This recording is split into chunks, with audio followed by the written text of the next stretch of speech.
আসসালামু আলাইকুম। আনোয়ার হোসেন নাহিদ, লক্ষ্মীপুর, কমলনগর, তুরাবগঞ্জ ইউনিয়ন, 6 নং ওয়ার্ড, আলম রোডে। আপনাকে কইতাম যে এই আমগা এলাকার রাস্তা দেখছিনি, রাস্তার অবস্থা কত খারাপ। হিয়ার পরে রাস্তায় গিয়ে কত নিচু, একটু যখন বৃষ্টিও না, বাড়ি কদিন বৃষ্টি হইলে জই হইলে রাস্তায় গিয়ে মধ্যে হানি উঠে যায়।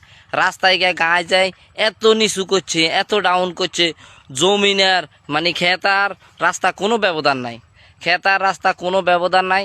রাস্তার একদম খেত সমান সমান, লেভেল লেভেল। তো ওই কোনো রকম বৃষ্টি হলে রাস্তাগের মধ্যে হানি উঠে যায়।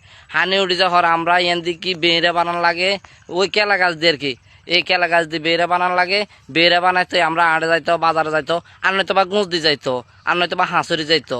রাস্তাগের মধ্যে হানি উঠে একদম ধরনা 100% সে প্রত্যেক ধরনা বৃষ্টি টিষ্টি হইলে বর্ষাকালে রাস্তাগের মধ্যে হানি উঠে। তো এই কইতাম চাই মাননীয় হুইফ আছেন, এরপর যাই হলো উপদেষ্টা আছেন, বর্তমান সরকারের হুইফ আছেন, উপদেষ্টা আছেন, তারপর যাই আরও জনপ্রতিনিধি আছেন। আনক দৃষ্টি আকর্ষণ করছি, রাস্তায় গিয়ে একটু যদি করি দেন তাহলে আমরা বালামতো আটটারিয়াম।